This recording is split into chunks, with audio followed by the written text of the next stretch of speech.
bumabalik sina Lucy Cruz Valdez at Attorney Mel Santamaria. Relasyon. Okay, kanina po, Attorney Mel, humingi na ng temporary restraining order ang TV5 sa Court of Appeals para pigilan ng 20-day preventive suspension na ipinataw ng Movie and Television Review and Classification Board sa programang T3. Ang petisyon ay nakabase sa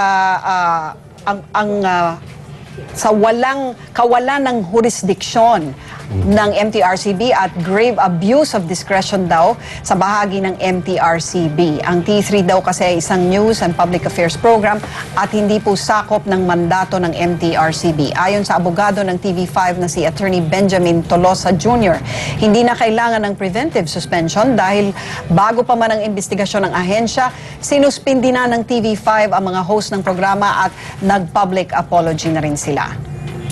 Alright, so yan nga ang nangyari kanina, Mel, no? Nag-file yata silang ng certiorari? Certiorari, petition for certiorari at humihingi na napigilin ang MTRCB na suspendehin yung 20-day preventive suspension. Oo. Ano nga yung relevance nung pagsabi natin na isang news program ang T3?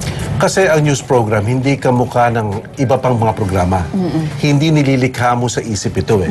Kundi tinutuon mo ang mga totoong nangyayari. Nakakagulat, simple, payak, komplikado at masaya at malungkot man.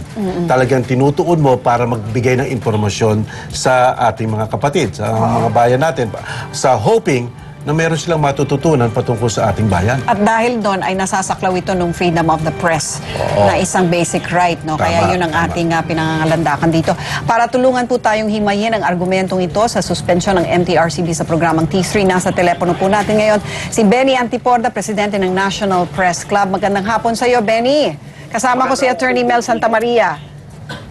Magandang hapon po, Attorney. Magandang hapon po sa ating mga tagapanood at tagapakinig. Benny, ano muna ang reaksyon ng National Press Club dito sa ginawang pag-suspend sa T3 ng MTRCB? Well, kung mapapansin niyo po, no, nung una pong nag-iimbestiga ang MTRCB, tayo po hindi nakialam para hindi ma-preempt yung kanilang investigasyon. Yun nga lang yung ipinataw nilang preventive suspension ay tayo po hindi sang-ayon sa nangyaring ito dahil gaya na po na sinasabi natin, although po nagkamali, no, yung T3 sa kanilang naging pahayag, ito po ay maikukonsider nating bugso ng damdamin, although meron po tayong responsibilidad sa mga viewers, pero nag-apologize po, we should take that into consideration also, and at the same time, yung preventive suspension mo ang napakabigat po noon. This is too harsh, no? Yun po ang atin dito. And at the same time, this is not an habitual act. Hindi po araw-araw ginagawa ito ng T3. At lalong hindi po naman yung sabihin natin, out of nowhere, nagwawala po sila sa programa.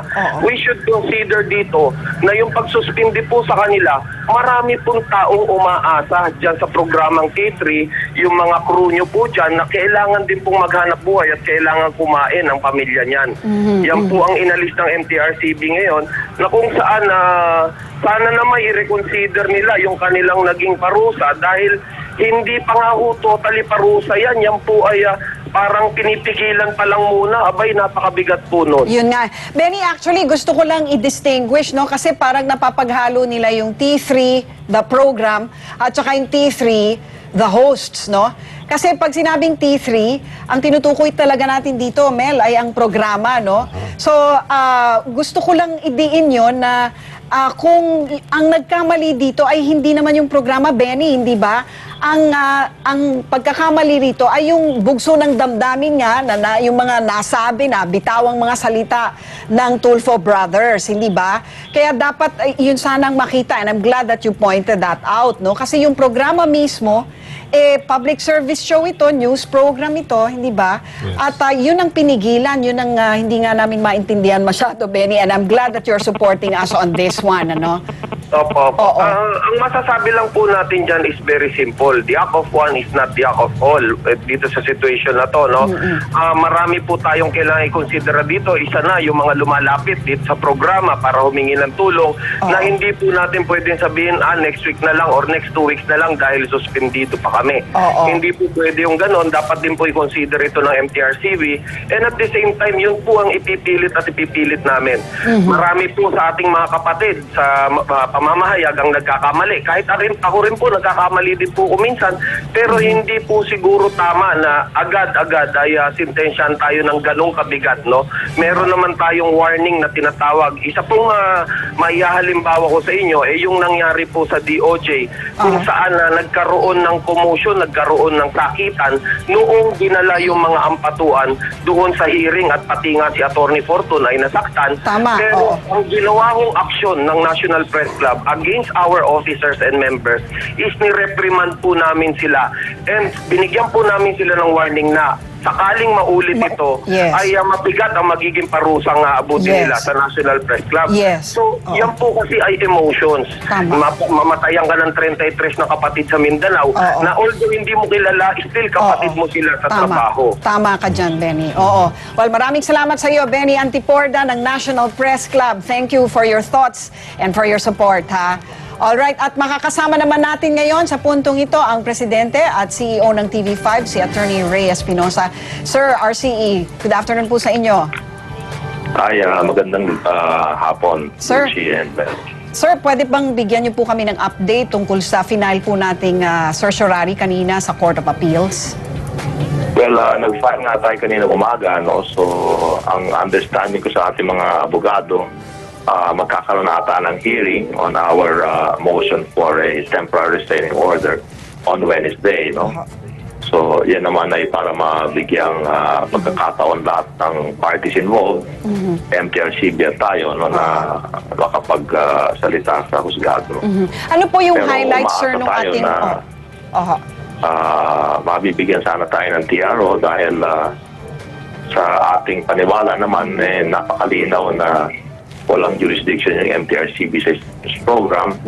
At kung sasabihin natin hindi nga siya straight news, yun ang question ng MTRCB, abuse of discretion pa rin on their part na mag-issue ng temporary, ng preventive suspension. Kanina kasi, sir, napakinggan ko nga si Ms. Grace Lemanzares, no? At sinasabi nga niya na hindi naman daw ito straight newscast. Not those exact words, no?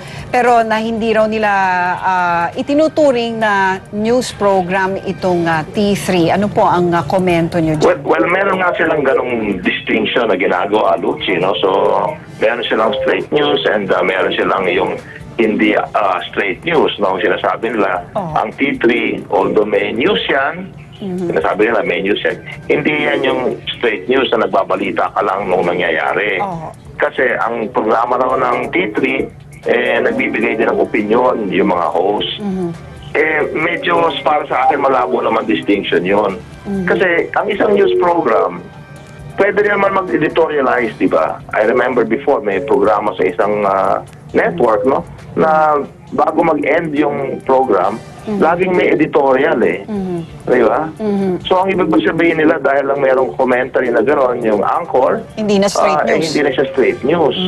So, para sa akin, napaka-hair-splitting noon, no? And secondly, the other thing na dapat isipin nila, hindi ito ordinary news program. Nagdi-dispense ito ng public service. Diba? So, ang linalamp nila tayo, yun naman ang hindi ako sangayon. Dun sa mga programang na pang-entertain. Kasi tingnan mo, ano bang penalty ang pwede nilang ipataw? Ano nga ba? Let's say, di ba, pwede nilang isuspend yung show. Pwede lang sabihin, i-terminate na niyo yung show na yun, huwag na niyo ituloy. Diba? Or ipa-fine nila yung network. Ang punto ko, pwedeng meron kayong power na ganyan. And pwede rin saklaw nyo rin yung buong network, diba? So obviously, meron kang oversight function over all programs. And pwede natin i-concede. Kasama siguro ang news. Yes. Kung gusto nila, no? Pero ang sinasabi ko, hindi mo pwedeng gamitin yung mga powers na yan na preventive suspension, cancellation of program. Pagdating sa news program, hindi yan katulad ng entertainment. Diba? So we're pag making a in-apply mo yan distinction sa between news and entertainment. effectively, sinusuppress mo na yung freedom of the press. That's right. That is already an outright censorship and prior restraint. That's right. Diba? Yes. And the other thing is, hindi nila dinidistinguish yung program as a platform for news and public service and yung host. Yung host yung mga nagkamali eh. Diba? And kung nakita nila at nadinig nila yung action at pananalita ng host, personal yung mga sinabi nila eh. Hindi naman yung scripted, hindi naman yung part ng programa. Diba? Bugsungan ng damdamin nila yun. So inaamin naman nila, nagkamali sila. That's right. So yung pagkakamali ng host na yon, sinubject na sila to disciplinary action ng ating disciplinary committee. Diba? That's right. In fact, nung sinuspend natin sila, bago lumabas yung kanilang preventive suspension, tumuloy yung T3 at nagsalang tayo ng ibang host. Tama. Para tuloy yung news program at tuloy yung pagbibigay ng public service. Tama. So, yung point ko. Yes. So, bakit pinaparusahan yung programa? Dahil nagkaroon ng pagkakamali yung Ang host. mga hosts. Diba? Dapat i-distinguish yun. Otherwise, nakakatakot talaga That's right. ang ginagawa ng MTRCB. Kasi sinasabi nila, pag hindi ka straight news, hindi ko alam anong ibig sabihin ng straight news actually. Well, subject ka to all of our powers. Di ba? Pwede namin suspindihin yan, pwede namin ipasarado yan, di ba? Well, maraming salamat sa inyo. Sana nga ay maliwanagan din po ang Court of Appeals dyan at sana po tayo po ay mamayani po ang ating mga karapatan bilang mga mamamahayag. Maraming salamat, Attorney Ray Espinosa, ang Presidente po at CEO. Maraming salamat din, Lucy, and magandang gabi sa inyo ni Mel. Alright. Tinawagan din po namin ang MTRCB para kunin ang kanilang panig, pero nasa conference pa raw po si Board Member Eugene Villarreal. Alright, at ako po si Lucy Cruz Valdez. Ako naman po si Attorney Mel Santamaria. Sa Lunes po, magkikita-kita po ulit tayo. Ito po ang Relasyon TV. Saan man, kailanman, kapatid.